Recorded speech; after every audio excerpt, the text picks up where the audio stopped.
The views and opinions expressed on this program do not reflect the company, owners, management, staff, clients, or partners.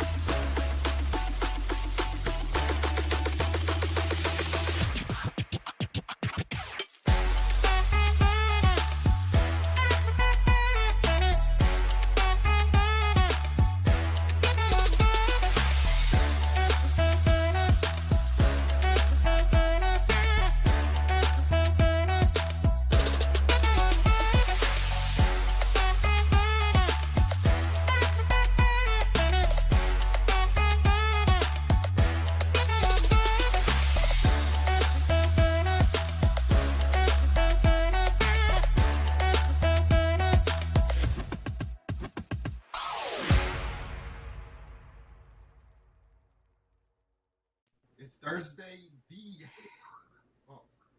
let me put this up. It's Thursday, the August, what's the date? 18th, 2022. Welcome to the Daily Hour, brought to you by Medical Wells, One Communications, and Linda's. I'm Jamel Hartman. She's laughing, Sancha Durham, and Maya Palacio will be with us in a bit to bring you the latest in her news break, brought to you by People's Pharmacy. What was that, Sandra? You can't talk this morning? No, I always forget I have the wrong mic up, so because I used the other mic for air check, quality check before we come on, and then use the one on my chest for the show. Jamal has this whole setup going on. I need to come into your studio one day, Jamal. I need to see the whole setup. Yeah. Little something. Hey, how you been? Like, have I seen you this week? No? I have to think about it now. Yeah, You so haven't. Your week hasn't been going as well. I get it. Yes. Nice earrings. What's that, gum bears or something? I like a little earring. Yeah, okay. It kind of sets off, your outfit. Yeah, I wouldn't know, but okay. No, they're nice. I like that. Colorful. Sancha's got those skills. She's got a little style. It's this morning, Jamal. I like it. Yes, Sherry would be proud of me. She would be proud of me because, I'm trying to get better at this recognizing stuff and all that. So I'm taking notes, got my notes here. Say, make sure you look at hair, make sure you look at earrings, and all that stuff. Yeah, so. Okay. Yeah, I got an A? Thank you. Thank you. Okay. I'm proud of you. Look at my sister. Well, folks, she's proud of me now. Oh, you should have seen us yesterday. We were arguing. I'll tell you about that in a second. Greetings, everyone, and thanks for making us part of your daily routine. A good one today as we welcome Jamillah Lodge and Colina Outerbridge from the BEDC. Folks, I know a lot of you entrepreneurs and you love some BEDC, so good conversation coming up. You don't want to miss it. The Daily Plate is a Name That Place today. So, we're doing some geography with Sandra. How's that? Everybody, like I said, I freeze up. I'm like, No, you'll be fine. You'll be fine. Right. I believe you'll be okay. But let's get into today's conversation. So, folks, a lot going on. A lot going on. Sherry saying, we'll see if he notices when I come on. Of course I will. Player. Come on. I got you like that. But let's get into today's conversation. So it's a crazy topic, right? Sancha and I had a big debate yesterday amongst our TDH crew. And I'm that kind of person. Sometimes you've got to play devil's advocate, folks. And that's who I am. I'm going to take you down that road. Sometimes, even if I agree with you, but what about? And just so that we consider other things and all facts, right? So it's just my nature. It's probably the nature of this business. But what are we talking about? Okay. So the Daily, the Royal Gazette, the Bermuda's only daily printed newspaper. Basically, there were reports or rumors and conversations about an MP being arrested or questioned over the weekend. And so the Daily, the Royal Gazette, actually put a name and picture, well, at least online. I don't know if it was the physical paper, but online, there was a picture and name of the MP. Well, there's various parts to this. So the first part that Sancha and I were going at it about is whether the Royal Gazette should have put this person's name out and picture out in public, right? Well, Sancha, you want to kind of give your spiel? because I'll make me look good. It's fine. I'm sure I'm not the only one that felt this way. Yesterday, when I saw the headlines and plastered across the front of the Royal Gazette was a huge picture of Crystal Caesar. And well, I was trying not to say the name, but go ahead. well, it's out there now. We know who we're talking about. Everyone saw it. I don't think it's a secret. Sorry. Okay. And it just, my reaction was just like, whoa. You know, it made me feel, and I instantly, now, mind you, I do not have a personal relationship with Crystal. If I see her, I speak, hello. But it really made me feel like, wow, like you're really trying to drag this lady, like you're laying it out there. And it got me to thinking, would they do everyone like that? You know, now, number one, she was not arrested. She was asked to come in for questioning. She hasn't been charged with anything. We don't know what her questioning was grounds of. We don't know whether she's helping the police. We don't know if she's a person of interest. We know none of this. But the way that it was played out across, you know, that media outlet was just like, this MP is, you know, involved in this big drug seize, and I was just like, oh, come on.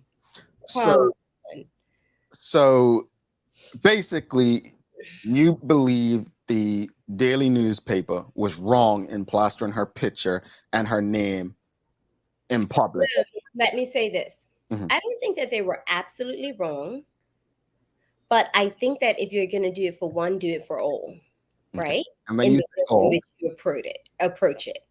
Now, I did my research yesterday, and here is where it gets a little. Hold on, let me before you go. Let me say, Sherry says Sanchez started the disagreement, LOL, and was not backing down. I love it, folks. We were going back and forth. Oh boy, it was good. You missed a good show in our group. Go ahead, Sanchez. Sorry. Now here is where it gets a little dicey. You know, and forgive me. And if I am wrong, I need people to school me. Like, I'm here to be educated just as much as to give information.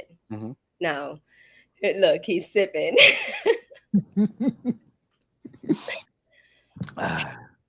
Now, gosh, Jamal, why we always say, why do we have to bring our personal business into this setting? I did some research, and I found it very difficult to find a white female MP that had been in any sort of trouble that had been put on the front of Royal Gazette. So now either they don't get in trouble, or it's not on the front page with a big picture to support it. Now, in saying that, we had the whole conversation about Zara. Now, as I said, I love Zara, no problems. Zara being Collie Budd's wife, Zandy Silver, the MP's daughter, folks, just for context. Right. Yes. Now, when Zara had heard, you know, got in trouble, the daughter of acting MP, there wasn't a picture blasted across the Daily of Zara like, here she is. It was when she went to court, but you had a very good point. She's not an acting MP. I get that. But when she went to court, it was like a family photo, like, hey, look at us. It wasn't a direct hit. Well, in fairness, the family photo, I mean, Zandy Silver was charged as well. So I think, you know, the Royal Gazette using their own pictures. I think with MPC it's easier to get a picture. But let me give some more context, folks. So you heard Sanchez's position, right? You heard Sanchez's position. So let me go. So Trevor Lindsay put up a report last night titled PLP Headquarters Irate at RG Disclosure, right? Quote, the Progressive Labour Party finds it shocking that the daily newspaper, The Daily, has chosen to publish the name of a member of our parliamentary group who was invited to assist the police with a specific line of inquiry and has not been arrested or charged with any offense. We believe in the principle that all people are entitled to due process. We further believe that the media has a responsibility to obtain news properly and not seek to benefit from the proceeds of absurd process. Continued incidents of this nature underscore the need for reform and heightened regulation for media entities. Now, let's go a step further. Gary Moreno, one of the best journalists Bermuda's had in the last 2 decades, he's no longer a journalist, but still very respected in that space, wrote in response to this, and pay attention to everything I'm about to read. I am totally against any government control of the media. Highlight that. Yeah. Against. That said, the Bermuda Media Council, which was hastily thrown together in a panicked response to threats by the then government in 2010 to create a media council with the aim of keeping the media in check, has been an abject failure. It has done absolutely nothing to provide proper training for journalists or even encourage young Bermudians to enter the field. It has also failed to hold accountable not just the RG, but any of the now several media outlets which currently exist in these 21 square miles when they fail to meet proper journalistic standards and contravene even the most basic ethics of the trade. One journalist went so far as to publish all manner of, what's that word, Gary? Scurrilous and allegations against individuals and dared the media council to do something. Well, it did issue warnings and threats of further action, but who is it that fears a paper tiger? So to now read that the governing party has suggested there is a need for reform and heightened regulation of media entities should surprise no one. Dr. Brown stepped back and agreed to let you sort it out yourselves, and you made a right mess of it. Now Uncle David is saying, if you children can't play nicely, I may have to take away some of your toys. Again, let me be pertinently clear. I am not in favor of any government control of the media. So here's your question of the morning, folks. Do you believe it's in the public interest for the media to be regulated by government? Do you believe it's in the public interest for the media to be regulated by government? Now, to Sancha's point about the Royal Gazette. Now, folks, Bermuda's a different beast, right? I've lived outside of Bermuda half of my life at this point, right? But I probably, my younger years growing up in Bermuda, my accent, everything about me culturally is Bermudian. That said, the Royal Gazette did nothing any different from the New York Times, New York Post, right? The Atlanta Black Star, like they did nothing any different. I'm not using that to justify their actions. What I'm simply saying is it's just interesting for, as a people, we say we need to evolve and become like this and that when it's convenient. But then when certain entities become like this and that, it's a problem, right? Trevor Lindsay been dealing with it for years. Right? We will go to these websites that show the same kind of stuff he does, but when we do it for Bermuda, oh, it's a problem. So we want to evolve when it's comfortable, when it suits our needs, right? At the end of the day, Rudy Giuliani, he was, and Lindsey Graham were to be questioned in Georgia regarding the election fraud claims, right? They weren't charged or anything yet, or they were just literally being asked to be questioned. That was front page news. Front page news. I just spoke to a politician in Bermuda last week. And, we were speaking about my comments about particular politicians. And I just remember back, we're talking 13 years ago with Teo Dill on the radio. And politicians being so sensitive. Oh, this and that and the other. At the end of the day, back then I was watching late night shows, Jay Leno and David Letterman. And if you were a politician, you were fair game. But let me say this. I'm going to finish my point on that. My message to politicians is very simple. If you have thin skin, it's probably not for you. As far as the media, I completely understand there need to be some sort of rules. Like you don't go after people's family. Like it's not supposed to be personal. One of the best piece of advice I was given when we started doing this 4 years ago, this week. 4 years ago, we dropped that mob being conversation. 4 years ago, August 20th, my mama's birthday, my late mom's birthday, we dropped that. And Gary Moreno gave me a piece of advice that will stay with me forever. Whatever you do, don't make it personal. As long as it's not personal, it's fair game to me. Sorry about that, Sancha. Go ahead. No, but I totally agree with everything that you're saying. But I just need it to be fair across the board. Agreed. If you're going to do it for one, do it for all. And I want to go back to your point that you made. I had a professor, I think he was kind of racist, right? Back in 2003, English professor in college. And at that time, I want to say somebody must have got in trouble, a black athlete in the US. And black people at the time were saying, oh, why are black athletes all in? And this was up in New England. And the guy said, well, if Larry Bird got in trouble, he'll be plastered on the front too. You think so? You really think so? Folks, think about Sancha's question. She's not being facetious. Think deep about that. Think about that. We'll get back to it. The question, do you believe it's in the public interest for media to be regulated by government? You can first two comments, Sancha. Absolutely not. Censorship from the government is not the way to go. Yeah, that's young Teray, and I agree with her. I agree. Yeah. No regulations by government, but needs to be an ethical manner of how they own their trade. Yeah. Carmen Simmons says, no, ethics and integrity should be the order of the day. As readers, we need to be able to discern what we are reading. Media outlets need to consider how they want to be viewed by the public. Teresa Emery says, exactly, news is news. People need to get over it. If it violates a law, take it to court. Bingo. I'm going to keep this comment up for a second. Larry Marshall Sr. and myself, over the years, we were in the news all the time speaking about conscription. And he always says to this day, he's been saying it for the last 15 years. He says, look, people can call us a lot of things, but they can never call us liars.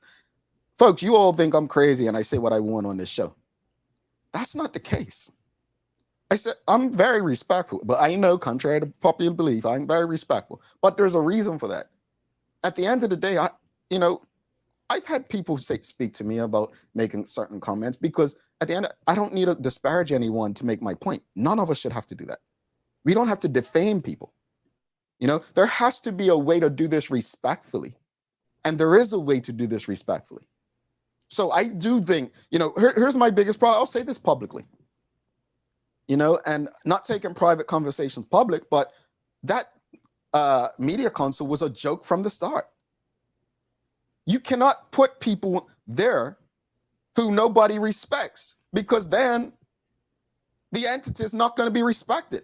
And I'll call names. Don Burgess, enough respect to you, bro, but ain't nobody respecting you as the head of the media council, man. They're not. So, maybe, and some ideas that are being thrown out, maybe some industry veterans, maybe some legal people, maybe some young entrepreneurs from an advertising perspective. But in order for the media council to be taken seriously, you have to have people there that are respected, no? Yeah. I don't know. Do you believe that? I don't know who's on the media council. I have no clue. No, I want to say Teo might be the head of it now, but I mean, all due respect, that's my dude. That's my boy there. Nothing but love for Teo. But is Teo in that position because you desperately wanted him there, or because he has the time and is able to be there? Like, look, this is my greatest disappointment in the community, man. And I don't aim this at anybody. But anything I do, whether it's mentoring, coaching, I do it because I have a love for the results that I believe I can deliver. Not because of what it will look like on my resume. Not because of some fancy title. It's like, what is the overall goal? We get people, they sit on these boards, they get these fancy titles, but what is their overall goal and objective?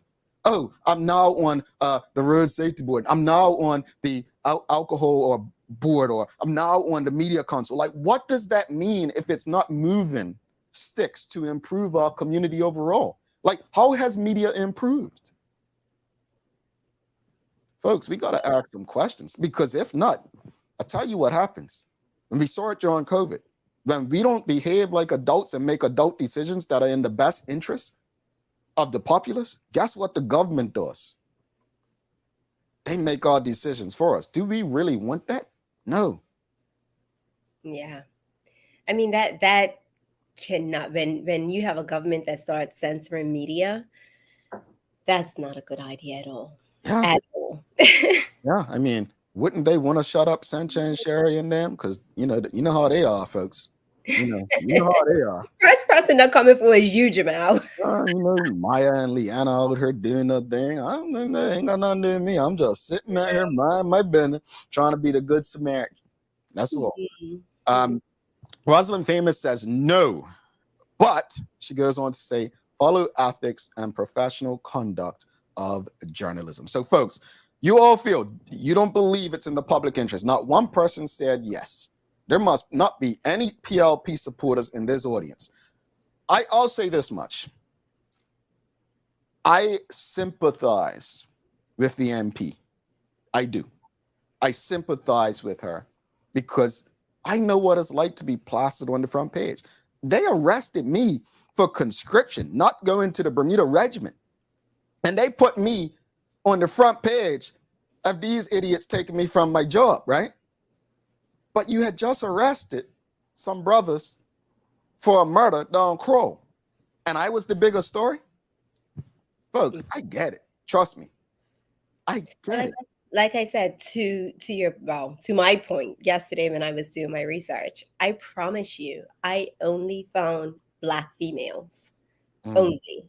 And I sent that to you. I was like, Jamal. So I need to know, like,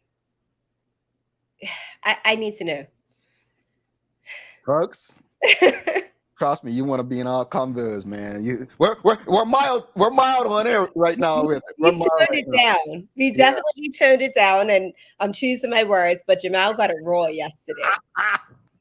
Folks, it was on. It was a fight. It was TDA Fight Club. Let's go through a few more comments, then bring Maya in. Teray Saul says, we're going to have to figure out the issue of nepotism and loyalists over talent. We unfortunately cannot outsource every independent counsel. Indeed. Oh, absolutely. That's wrong.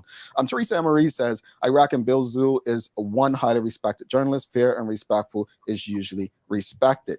Yeah, I think he is. I mean, agree with him or not, I think he is respected in many circles. Sherry Vanderpool says, no, don't censor media. No, but it has to be fair across the board.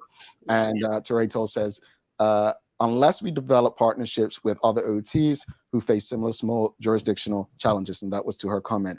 Monica Dunstan says, you can call the media and tell them not to post your name photo. It's interesting because the law, I wonder what the law says in all this. Let's bring Maya in. Speaking of news, yes, let's bring Maya in before we get in trouble. Good morning, Sister Maya. How are you? Morning. I'm actually doing pretty good. Yeah. So Maya, you witnessed Sancha throwing punches at me yesterday in the TDH Fight Club, and you've heard the conversation this morning. As a journalist, probably one of the youngest in this space, especially to be out on their own, just share. I mean, I'm sure you have a lot to say about this. There is a lot that I would like to say. Not sure if I would say it on air at the moment, but I will say it in the TDH Fight Club. Come on, give us something. She was like, I'm just gonna watch this play out. No, I will say that if the Media Council does want to have all the journalists together to have some sort of rapport, actual like communication, put down real rules or laws or states or things we have to follow, I am more than willing to take part.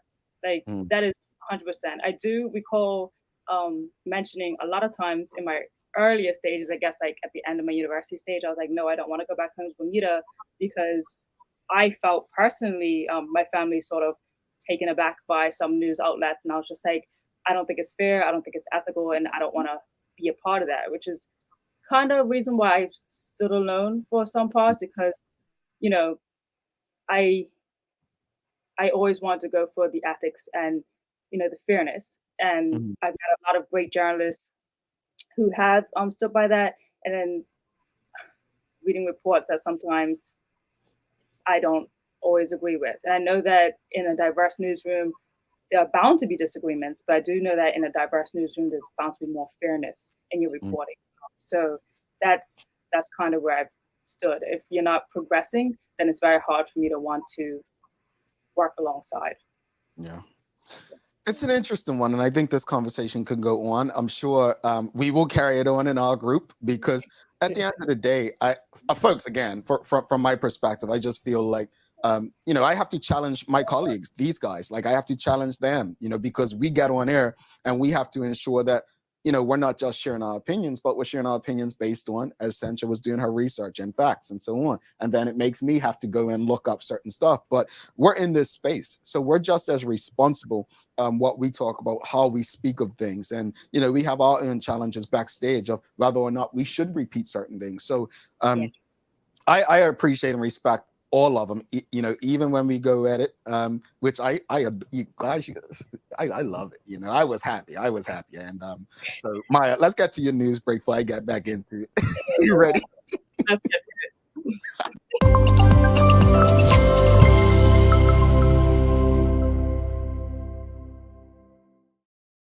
Morning, everyone. This is the Daily Hour News Break, brought to you by People's Pharmacy, and I am Maya Palacio. So unfortunately, this morning, sad news coming to you. There was a two-vehicle collision this morning around 1:40 a.m. along Middle Road in Pages, near the junction with St. Paul's Lane. The collision involved a car and a motorcycle, both headed in opposite directions. There were two women on the motorcycle. Both were transported to the hospital. One woman is believed to have a severe leg injury. The other injuries of the other woman is unknown at this time. The male driver of the car was not reported to be injured, and police urge anyone who may have witnessed this collision earlier this morning to contact 211. In other news, unvaccinated residents no longer have to quarantine, and unvaccinated visitors can travel to Bermuda, with stipulations, of course. The Minister of Health, Kim Wilson, made amendments to the Quarantine Order 2020, and the following are a few amendments that will take effect on August 22nd, 2022. 1. Unvaccinated residents no longer have to quarantine for 4 days when they return to the island, and there is no requirement for a day 10 test. Number 2, unvaccinated visitors must take a COVID test no more than 2 days before landing in Bermuda, and then test again on day 4. And number 3, unvaccinated visitors must have valid travel health insurance to enter Bermuda and must upload proof of travel health insurance to their travel authorization application for approval. Now, that's just a few of them. To read the full list, you can go on gov.bm or look out for my graphics I'll be posting later today with all the information that you need to know on media-maya.com. Now, if you haven't been keeping up with the Orange Ferry cancellation that connects Dockyard to St. George's, this is your time to tap in. Yesterday, the Minister of Public Works, David Birch, laid out a timeline history of the project. The minister says the project started initially on August 27th of 2021. And however, due to panel objections, letters, waiting on waivers, and waiting on work permits for construction to be completed on the wharf, they were unable to complete during the off season, which would have been ideal. Now, his latest update from the statement is that the work to repair will start today and expected to be completed in 5 weeks. There was no mention of a start date for the ferry to be in operation, but the minister said they're exploring other options to provide a ferry service alongside the Ministry of Transport. And last on the news docket for me today, if you no longer have the capacity to care for your pets, just call SPCA. There have been reports of guinea pigs dumped at Spittle Pond Nature Reserve in Smiths. Guinea pigs are prolific breeders, and as someone who works at a pet store, I can definitely tell you they do breed very fast and very often, and are vivacious eaters that can cause significant ecological damage to sensitive habitats and crops. Department of Environment and Natural Resources is investigating this matter and will take the appropriate action to ensure that these animals do not become established and infest the nature reserve or other parts of the island. Remember that abandoning domestic animals, including guinea pigs, is an offense under the Care and Protection of Animals Act 1975. Persons who commit an offense are subject to prosecution with a summary conviction, up to $1,000 fine, or even 12 months in prison, or both. Now let's take a look at the weather. There will be early clouds and chances of showers, and then hopefully it's going to be quite bright later, and we have a high near 88 degrees Fahrenheit, which has been quite consistent for this summer period of Bermuda to have that type of heat. And that's all for me. I'm Maya Palacio, and thank you for watching. This is the Daily Hour News Break, brought to you by People's Pharmacy. Now let's get back to the Daily Focus with Jamillah and Sencha. All right, Sench, before you do the days of the year, I just want to go to something, because You know, I love Bermuda and Bermudians, but sometimes we can be so dopey. Okay. Let me explain to you what I mean. So yesterday, and I'm going to read to you what I tweeted and I sent to you guys in the group, because I really want Bermudians to understand what I'm about to say and really feel it deep down, right? I said, you know what's crazy? I'm not sure Americans know or care that unvaccinated people can't travel to the US. I asked a few fellow Americans today if they believe Joe Biden will remove the rule, and the responses were, wait for it, quote, didn't realize that was a rule, that was even a rule. Quote, who knew? Quote, don't know, probably, but why should he? End quote. Point being, if it doesn't hit the pockets of Americans, they don't care much. The attitude is that people want to travel here to the US. If they don't, we'll be okay. Why do I share that? Bermuda, your government needs tourists. Your government needs money. Of course, they should have stopped the dang stuff months ago, if not a year ago. The United States don't need you. Seriously, check that ego. The United States doesn't need to do anything as far as vaccinations because they don't need you. Get it through your head that they don't need to do anything for you to travel to that country. So if you want to put yourself in a stop list, that's your right. If you don't want the vaccine, that's okay. I do hope President Biden makes that move. But folks, y'all dropping the bucket to a small town in Minneapolis. Not even the country. Got a reality check.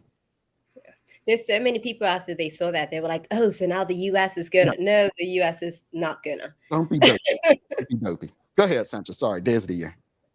Oh, you took me off my game. Okay, days of the year. What is it today? National Couples Day in the US. Oh. So it's August 18th, a date where love is in the air and it smells sweet with a hint of spice. It's National Couples Day.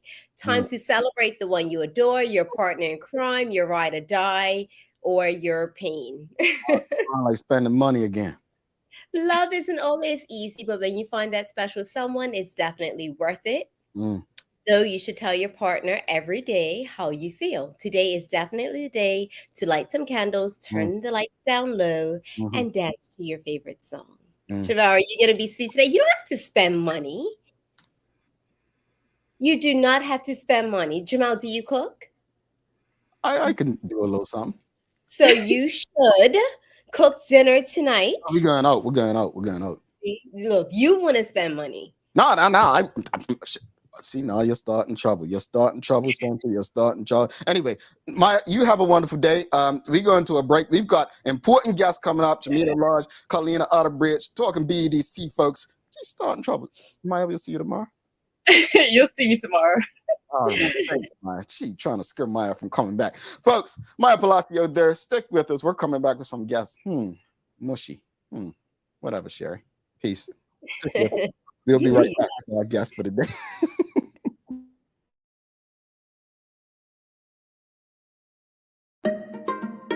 People's ACW, located at King Edward VII Memorial Hospital, carries over-the-counter medicines, toys, cards, and even toiletries.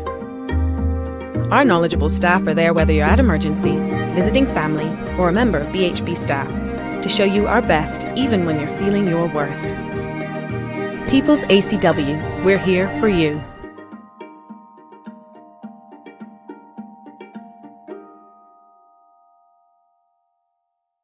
Hi, I'm Karen, a nurse at the old folks home. These long hours used to kill my feet until my hairdresser told me about a great place to buy a pair of clogs. Medical House. Finally, relief. They also carry uniforms in bright, bold colors. And not to mention the support stockings. Karen, Miss Soltis bet her bet again. Oh gosh, these days, I need all the support I can get. Medical House has relocated next to the Dendy Town Field, number 6 Bakery Lane, Pembroke. Welcome to the new bulk store, Lindo's Next Level. Wake up in the morning with enough coffee to keep you running throughout the entire day. Your pet at home deserves the best. Stock up on dog food to keep your puppy happy. Need a quick, tasty lunch at home? Your chicken nuggets will be jumping right out of the freezer. What's a movie night without popcorn? You can never have too much. Lindo's Next Level. Why go anyplace else? All righty, welcome back to the Big Show, Central Durham. I'm Jamel Hartman. It's the Daily Hour brought to you by Medical House, One Communications, Lindo's, and People's Pharmacy. Folks, if you haven't already, go to our website right now, thedailyhour.com, and make sure you subscribe. This is your chance for updates, promotions, prizes, and more. Also, if you're on the go and you can't watch, do like those others right now. They have downloaded the BCG Radio app, and they are listening to us, and they get to do that every time we go live so that they can drive and listen, not drive and watch. Let's bring in our guest for the day. We've got our friends from the Bermuda Economic Development Corporation, the BEDC, Jamillah Lodge and Colina Outerbridge. Good morning, ladies. How are you? Good morning. How are you? Morning. I'm good. I mean, you guys are here. I like putting Jamillah on the spot. See, Colina, cousin, I know, it's easy to get you, but Jamillah on the show, man. So, having Jamillah on, I feel privileged. Jamillah. Why do you like roughing me up like that? I don't understand it. Because you're meant for this, but you're right. But no, honestly, love having you guys on. Love the work you're doing. How's everything going over at the BDC? Good, we're keeping busy. So first of all, I just want to thank you for having me on again. It has been a while since I've been here, but appreciate having the opportunity to come on and talk about some of the things that we are doing.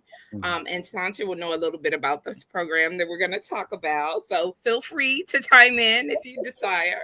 Okay. But specifically, we're talking about our Enterprise Bermuda Accelerator. And so this is a program that we put together utilizing the Streetwise MBA curriculum to support entrepreneurs who are poised for growth. And that, I think, is the key difference between other programs that we have, because this one is for entrepreneurs that have figured out business a little bit and are interested in taking their business to the next level. So we've just graduated out our 7th cohort, and we are now looking, or want people to know that we're going to be looking for a new cohort that's going to start on October the 27th. So that's really what we're going to be talking about today. And speak to us. So you said 7th cohort. Yeah. Why was a program like this created? Let's start there. Okay. Well, for us, our primary objective at BEDC is to support the development of entrepreneurship, right? And so I think a lot of people feel, especially our stakeholders who we've spoken with, that entrepreneurship can be a lonely road, right? It's like, okay, yeah, I started this business, I'm doing well, but now what? What support systems are there to help me get to the next stage in my business? And the growth program that these entrepreneurs go through is akin to something that would be done by like a KPMG, a PricewaterhouseCoopers, which would cost a lot of money in the grand scheme of things. Because what we're asking them to do is put together a strategic development plan for the business to take their business from where it currently is to the next level. So not everybody got KPMG and Deloitte money, okay? So at BEDC, our role is to identify opportunities that exist that can achieve similar results for those businesses looking to grow, but may not break the bank. And so hence the development of this program that we're pushing out to entrepreneurs, and BEDC sponsors the cost of it, basically. So you get kind of the same sort of thing, but for a lot less money. So let me jump in. So I was a part of this, Jamal. I didn't know that. Yes, I was as it was time for, so I had nail bar for so many years. And as Jamillah said, I started to feel very lonely, but I knew it was time for me to take my business to the next step. And it was like, how do I do this? So I had received this email, and it was almost like this light went off. I was like, this is it. But I was in that space, as I always say, entrepreneurship is very lonely. And I felt really, really lonely, right? So I got interviewed, and I remember it was just after New Year's. I got an email saying that you have been accepted. And I was super excited. Like, I felt like, oh my gosh, here we go. And when I started the program, Jamal, I have met so many amazing people. Michelle White, who, watches every day. She was a part of my cohort. Cornelia Rollins. It was so many people within my group that I was actually able to speak about business. I was able to talk about the issues that I was going through, and actually to hear everything that I was going through, they had been through or they were going through at the same time. So I was in a space now where I was with like-minded people dealing with the same things, and we offered each other solutions. And during that time, I was able to remodel my salon. And I am doing so much better because of it. So that's my little plug. No, That's wonderful, Sandra. Those are the stories that we definitely like to hear.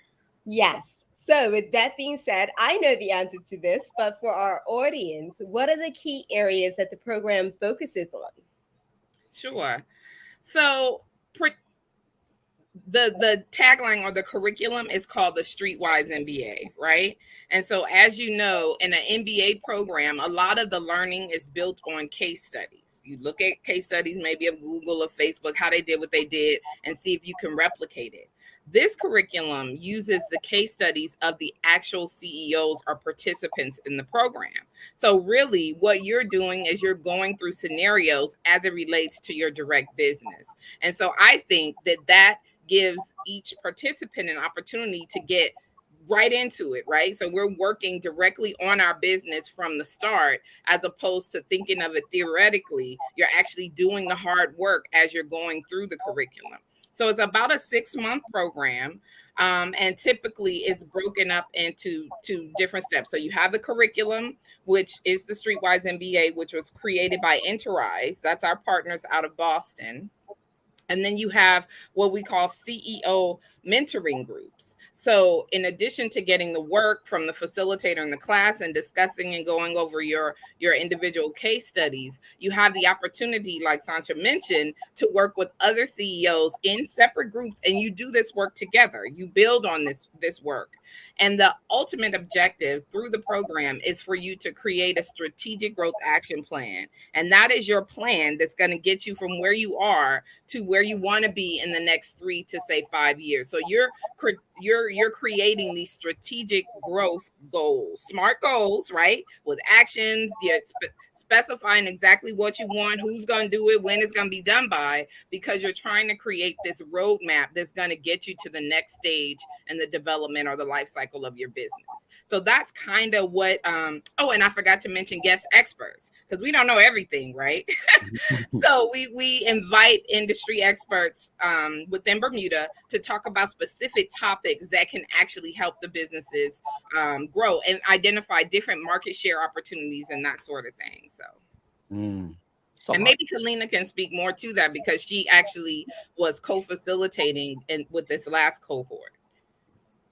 Yeah, so we definitely, I would say finance and marketing is always one of the biggest topics that we're going to do a deep dive into. And we find that a lot of businesses, you're doing your business, you're doing the accounts, but are you actually looking at the numbers? Do you actually know what the numbers mean?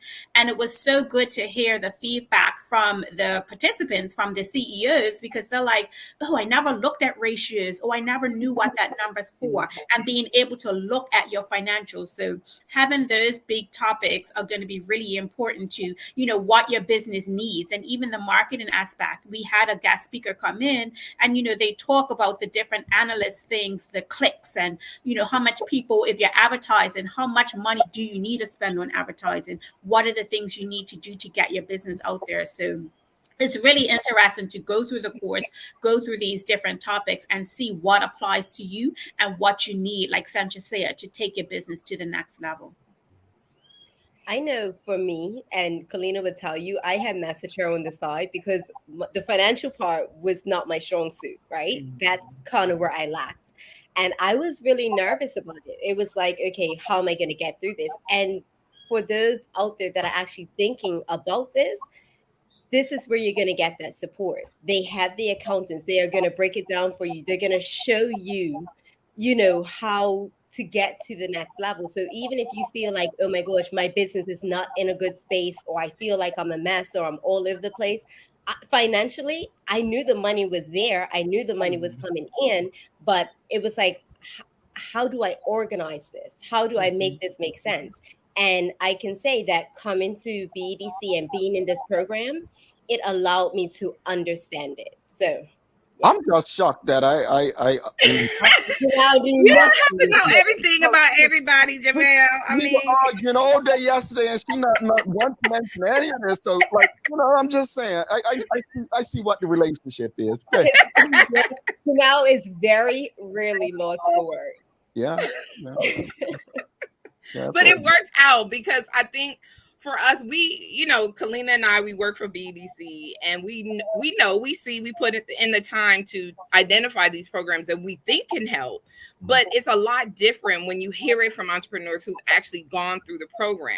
And I want to say, in terms of statistics, everyone who's participated, it's been about 70 entrepreneurs that have gone through the program since we actually started. And all of them have said the same thing. It's wonderful. It's great. Now, I will say that of the 70, not everybody actually finish it out because life, right? We understand that. But the bottom line is that the tools and the what they get from actually participating are things that they can carry with them throughout their business, right? So it's not like, oh, you go through it, you get this strategic growth action plan, and that's it. It's a living and breathing document, right? That you should refer to, that you should amend, that you should edit. And I think what we've heard from people who've gone through the program and the years afterwards, once we complete the surveys, is that they didn't realize how much or how valuable of a tool that was. So when COVID, for example, hit, what am I do? So you go through and look at what opportunities you identify for yourself, and maybe you haven't action them, and you're like, okay, well, maybe now is the time to action it because I need to find market share from somewhere.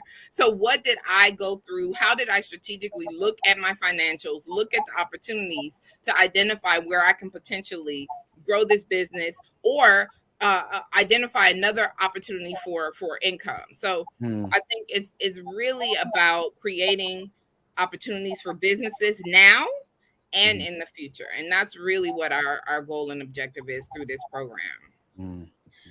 And I think it's really important even to touch on something that Sancha had said earlier about, you have all these other businesses there.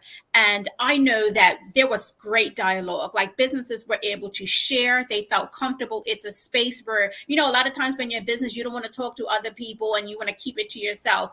And I felt that everyone was able to get along and to be able to communicate. And they was able to bounce ideas off of people. I know one of the groups that we had, they were talking about their target audience, and other CEOs was like, oh, well, have you contacted these people or have you reached these people? And we're like, oh, we never thought of them as a target audience. So it was like, okay, you know what I mean? So we feel like it was a good cohesiveness, especially in this cohort.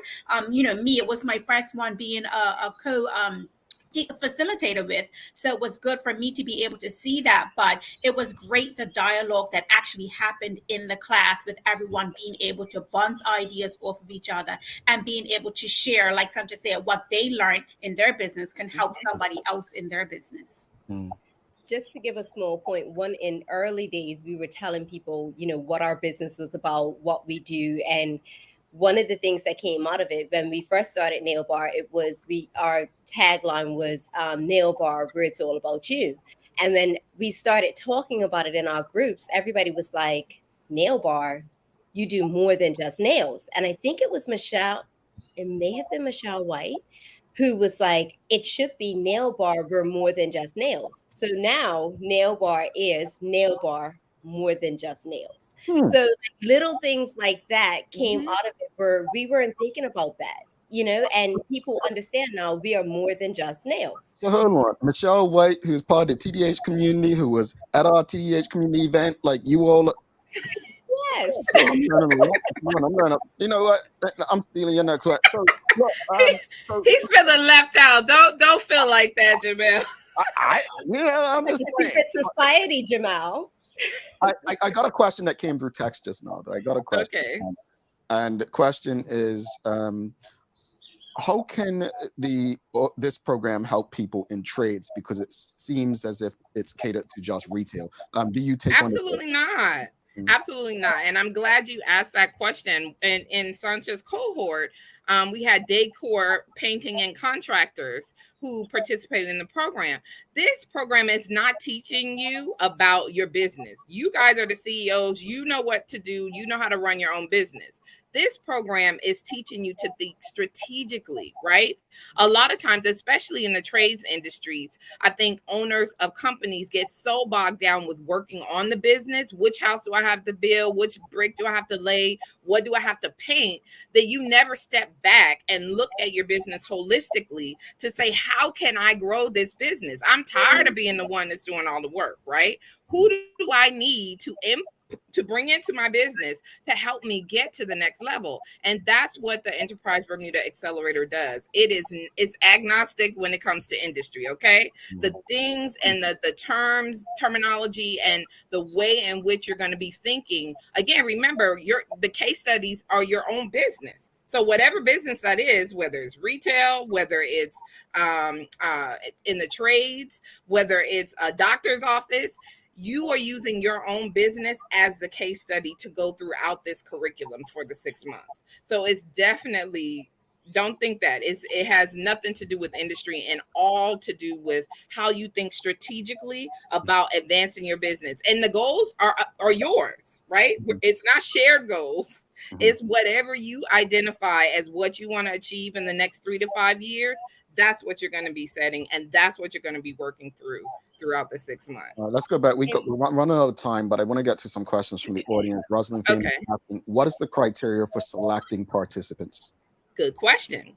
So, because it's a growth program, we ask that you be in business for at least 3 years and have at least one other employee and have, I would say, sales of about $100,000 to $150,000 in revenue. Now, we are very flexible on that, but really, it is a growth program. So we've had people who were interested who maybe hadn't hit that 3-year mark, who may not have an employee yet, and they were a little bit lost trying to go through the curriculum. So we know that those criteria are key, and that's it. You know, that's it. So, and a willingness to carve out the time, because although we feel like and maybe Sancha can speak to this, it's not like you're in class every day for 6 months, the way the curriculum is set up. So you're in class 1 week, the next week you meet in your CEO group to go over the curriculum, and then you come back again. So it's every other week you're actually physically in class 1 time a week. So we know y'all got to work. So we're not trying to make it prohibitive, but at the same time, it's still you doing the work, right? So you're going to be guided, you have support, but you have to be willing to commit, to put the time in, to go through the whole thing and come out on the other side. And that is key. So really, those are the main criteria. Alrighty. Teresa Emery's asking, the public supports BEDC, which in turn sponsors public programs, but to what extent, as a percentage of still existing businesses, has BEDC helped entrepreneurs to build realistically sustainable businesses? I would probably say 90% of our stakeholders are existing business owners. We have, startup communities, like we have our Enterprise Bermuda Incubator, where we are looking for businesses from 0 to under 3 years that we will support in different programs like our Rocket Pitch. But primarily, the clients that we serve are existing business owners, right? Who've been in business, who are now in a position where either they're like, I got to do something because it's just not working what I've been doing, or are saying business is great, but now what? I want to do something more. I want to scale my business maybe outside of Bermuda. So if I'm giving you a rough number, I would say 90% of the businesses that we support are existing businesses. You'll be surprised how many businesses are our clients. I mean, we don't broadcast it because we have to get their permission first. But there's quite a few businesses that everyone knows and uses on a day-to-day basis that have come through BDC and taken advantage of our programs and services. Wonderful to hear. Sancha, you got any other questions? Yeah. So you said that, you have to get permission, but who are some of the program success stories? Sure. So one of the ones that we like speaking about from previous cohorts. So I'll just give a shout out to those who just graduated from this cohort. So you mentioned Michelle White. We have Chris and Edgar Deal of Spectral Pay, and a lot of they provide services to a lot of the retailers on island who need credit card payment solutions. You mentioned Cornelia Rowland. She represented on behalf of her husband for Decor Painting and Contractors. Who else, Colina, am I missing? Alicia Hollis of Sweet Pea Nursery. And as you can see, all those industries are different. Like, so none of them are the same. We have Pinky Emery, who graduated in a previous cohort for Salon Pink. Alexandra Mosher. What about butter? Alexandra Mosher Jewelry. What's the butter? What isn't the butter? The guy, butter. Gavin's butter. Oh, Gavin. So he was in our incubator program. Oh, okay. So he's still new, right? So we're like, okay. And then a couple of years when you're ready, then, you know, come on over to this part. And really, that's what we want to see. So our goal at the end of the day is to have support for businesses through every stage, right? Gotcha. So it's that early ideation phase where you're like, I have this idea. I don't know if it's going to work. So we have a program that allows you to go through sort of that validation. Is it going to work? I don't know. Will people pay me for this thing? And so once you've done that and you've established yourself and you know people are willing to pay for you, then we also have this program, which now it's like, okay, you determined that it works. You're doing great. What's next? How can you get your business to the next level? And then that's where this program comes in to help you kind of, you know, move on to the next stage in your business. You said you're taking the next cohort in October, correct? Yes, October 27th. So applications are open. And I want to reiterate that BEDC sponsors it. So historically throughout the program is, like I said, it's out of Enterprise in Boston. It's an award-winning curriculum that they've established. They have the stats behind it. I would say 40% of the alumni that go through the program see sales increase of at least 40%. And so I think it's really important for people to understand that it's a legit curriculum, right? The time, the energy, the effort that's put into pouring into the entrepreneurs that go through the program is, we take it seriously because at the end of the day, if they use the tools and the information that they receive, their business grows. If their business grows, that means jobs grow, right? Because now you're hiring people to actually deliver on what it is you need to do. And so in the grand scheme of things, the economy benefits, Bermuda benefits, we all benefit. So that's where we get our kudos, if you will, right? It's not really about the money. It's not a money-making thing for us. Yes, we have charged in the past to cover the cost of delivering the curriculum because there is a cost to us. We pay for it. But we don't want money to be a barrier to entry. So we now sponsor the course, right? And when you apply, there is an interview process. You have to meet those criteria and you have to show that you are willing to do the work to go through the program because we don't have a lot of spaces, right? The max is 15, really. That's a perfect kind of size class to allow the engagement and the discussion around the CEO mentoring groups. And so we really are looking for people who are interested in growing their businesses, who want to take the time, who want to see their business get to the next level. And so applications are open. They're on our website now. We're actually going to be having information sessions. So to give you more information, talk about the ins and outs, how it works, looking at a draft kind of schedule of what that looks like. But at the end of the day, I say, listen, invest in your business. And, you know, one of the things that we say is it's time to work on your business, not in it, right? When is the first informational session? Well, we haven't scheduled that yet. So we haven't, but what we'll do is we will update you if you're interested and we'll, of course, send out the information. We are. Yeah, so we're looking to do it in September. Okay, that's a good month. But look, this is awesome. Appreciate it. I learned so much this morning, especially about people who I do things with daily. But no, honestly, you can have a turn too, Jamel. You can come too. Thank you for the invite. But no, honestly, appreciate the work you guys are doing. Please don't be strangers. Colina, we got you, sis.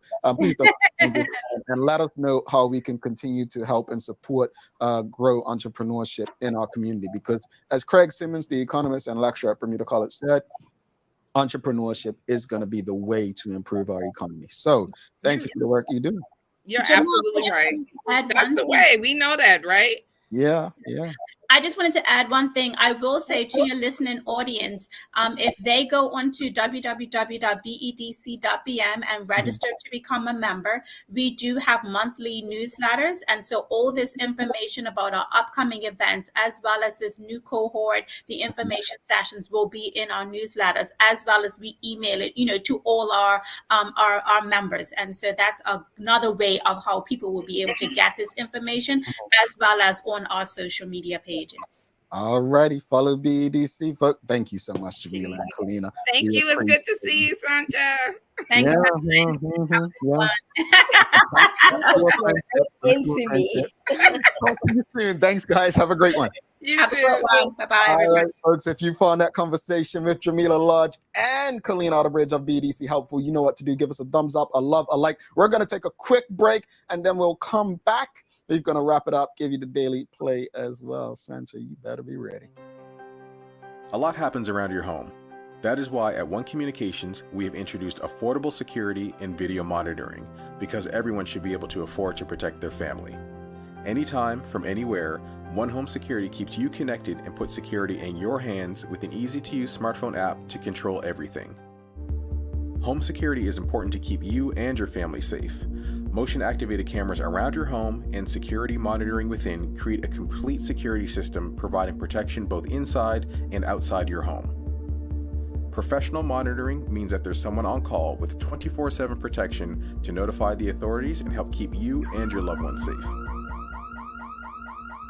We are dedicated to whole home protection with indoor and outdoor cameras, smart door locks, motion sensors, and more, so you'll always be connected to what matters most. With professional installation, no upfront hardware fees, and low monthly rates, because keeping your family safe should be affordable for everyone. Total home video monitoring and security, there's no better way to protect your home than with One Home Security. I'm part of the SSCP, giving us opportunities to go out and sell, which is what I'm doing today. One of the most important things I learned in the SSCP is that failure is just a part of being an entrepreneur. As a vocal community, then you can't go anywhere, can you? I just believe it's a really beautiful and amazing experience for everybody. A lot of late nights being up, trying to finalize things, especially for me. You don't have to do everything at once. Little steps is the key to success. They helped me go through every step of the way. It has helped me gain more confidence, so that's one thing. I'm Marley Spriggs and I am an entrepreneur. My name is Joshua Allen and I am an entrepreneur. My name is Trey Robertson Richards and I am an entrepreneur. My name is Namira Rayner and I am an entrepreneur. My name is Vincent Darrell and I am an entrepreneur. I'm Shayla Swan and I'm an entrepreneur. I am Sophia Paxenhan. I am an entrepreneur. My name is Zion and I'm a young entrepreneur. All right. Thanks again to One Communications, People's Pharmacy, Lindo's, and Medical House. Also, thanks again to our friends at BEDC, Jamillah Lodge and Colina Outerbridge for taking the time to have this conversation. Again, if you appreciated the conversation today, give us a thumbs up, a love, a like. Time for the Daily Play brought to you by Heineken 0.0. Great taste, no alcohol, and Bermuda trivia now available for purchase at various stores throughout the island. Follow Bermuda Trivia on Facebook, Instagram, Twitter, and TikTok to find out why it's Bermuda's favorite trivia game. Sandra, are you ready? Let's go, Jamillah. All right. Last week, we learned that the nickname for Australia's men's football team is the Socceroos, right? Now, let me see your hands. Let me see your hands. All right. This week, we're asking you, what country's team is known as the Super Eagles?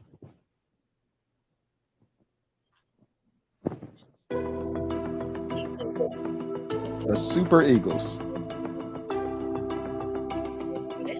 Help her out, folks. Who's known as the Super Eagles? Jamaica's the Reggae Boys. Bermuda's the Gumbe Warriors. Australia's the Socceroos. No. No one knew the answer. Who is it? The country's national football team known as the Super Eagles is Nigeria. Nigeria. Okay. Learned something new today. Karen Simmons said Trinidad, no, they're the Soca Warriors. USA, no, they're Stars and Stripes. Korea, I have no idea. And California doesn't have a football team. No.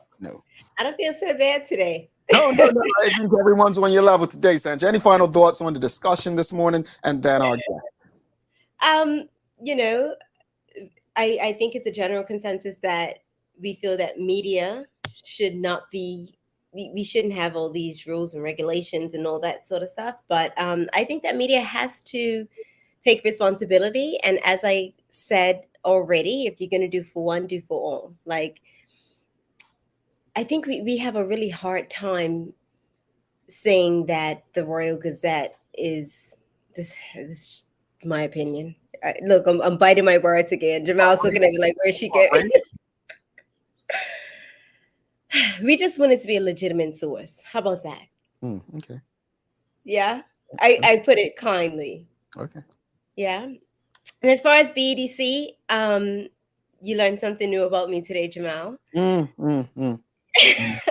But let me say this, even for the person that said, what trades? I was in a cohort with someone that had a multi-million-dollar construction company, and then someone that had a really small business painting company that was looking to grow.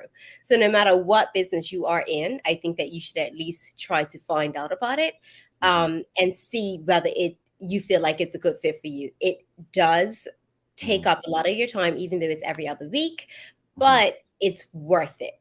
It's worth it. For the discussion, as I said, I sympathize with the MP. But again, Bermudians, we've got to make decisions. We've got to figure out who we want to be, what we want to be. We can't keep doing things when it's convenient.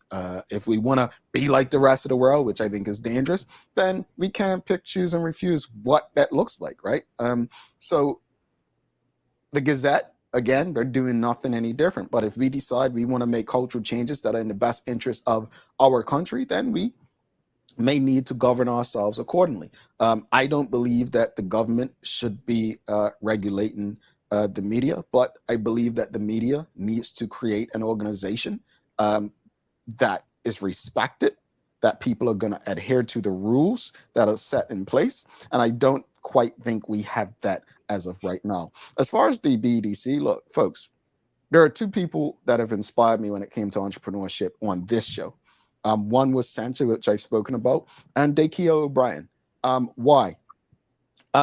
They were both humble in their approach and admitted the faults of where they went wrong in business. It's not often. So many times when things go wrong in people's businesses, they point the finger and they blame so many other things than people outside of looking within.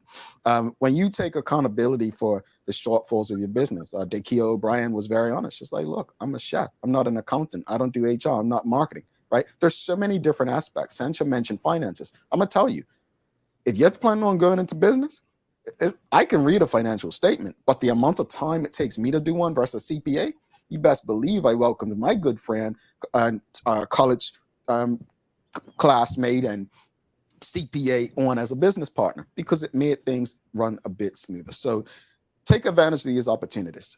Running a business is not as simple as having a good idea or being good at something. It's bigger than that. Sancha, you've got some daily inspiration for us?